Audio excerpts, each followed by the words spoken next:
So I'm up and getting ready to go to church. And last night I said, I'm not going. I had decided, I needed a break, and I needed a break for several reasons. And I'm like, I need to take a break. I need to relax. I need to de-stress. And then someone said something to me like, basically they said, you should never miss on a Sunday. Now, not that that sounds like a religious statement or anything, but I had just said that, told the person, this is how I'm feeling. I need to come into me. I need to distress and whatnot. But that comment kind of resonated with me. And not because I haven't heard it before, because I have. But as I was saying, I started having thoughts like, it's in the enemy's best interest that you don't go.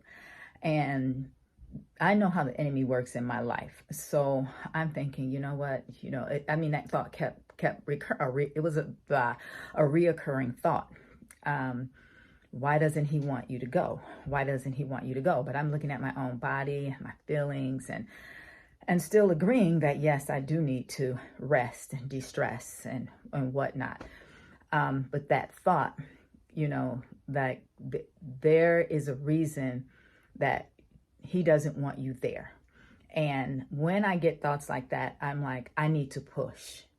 I need to push because there is something there for me today. If it's not something, I notice I do that, keep squinting with my eye. I just noticed that on the videos. But anyway, if it's not something for me, I'm going to give somebody else something.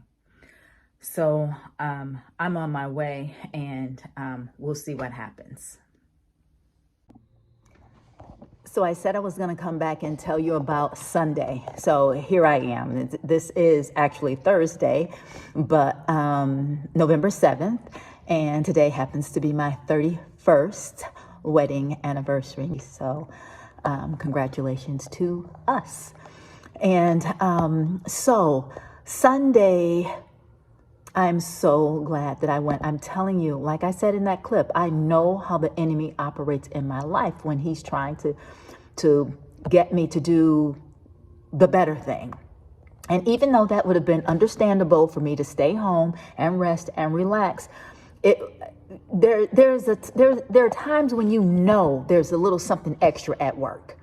And that was one of those times because I was in a bit of turmoil. Emotionally, not emotionally really, mentally, and just, yeah. So when I went, I can't even tell you, I can't pinpoint exactly what it was in the service. If it was the worship songs, the worship was amazing. And the message was, don't forget to remember what God has done for you. And I can't even pinpoint exactly what part of it was. I just think it was the overall spirit that was in that place, or in my space anyway. And I received from that, and I received peace, which is exactly what I needed, because the level that I hadn't even felt like that. Like, I'm not a person that gets anxious. I don't do anxious. I don't do depression. I'm not saying anything about anybody who has experienced those things, but I said at a very, very young age, I didn't even know that it was a confession at the time, but I would always say, I don't do depression. And I didn't even know it was a confession. I didn't know it was literally going into my spirit. And when I say I don't do depression, like, I mean that.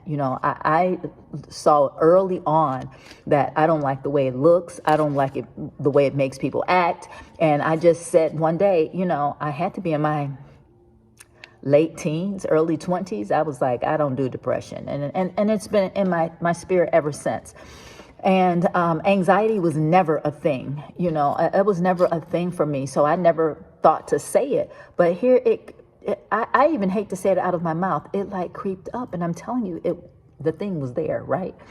And And I had to say, this is crazy. Like, no, if I don't do depression, I'm not doing anxiety, and I didn't even want to put a name to it, but I kept trying not to put a name to it, but it was there. It was there. And so you have to just deal with it. And so I'm glad I went. I left lighter. I'm telling you, had I not went, my headspace would have not have been where it is right now.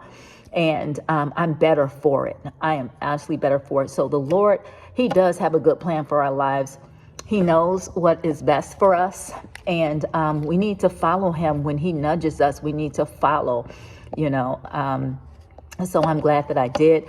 I also know, like I said in that clip, I know how the devil operates in my life. I know what he does. I know that he knows me well, just like he knows you. And he knows our triggers, right? And I said a long time ago, I was not going to be an easy target for the devil. He was not going to push my buttons and watch me run off and act crazy, unseemly, and while he just sat down on my sofa watching the show, which was me. So no, I decided he's going to have to work for me. Oh yeah, he's going to have to work for me. So I still stand on that to this day. I'm not going to be an easy target. And I have to pay attention. I have to go into me, not into me, but I go into the word, and sometimes you forget though, you're so emotional. This world is so real. There's things that we can hear, feel, and touch, and the things that affect us. It's so real that we almost don't even think that the spiritual world is active, and it's even more active than what we see. So I have to remember that, and I am keen on that. So I am just thankful. Just wanted to give you all an update that I am better for going to church. I am not against church, obviously. I think we should go. And as a matter of fact, the scriptures tell us that in the latter days, you ought to go more often than you were going.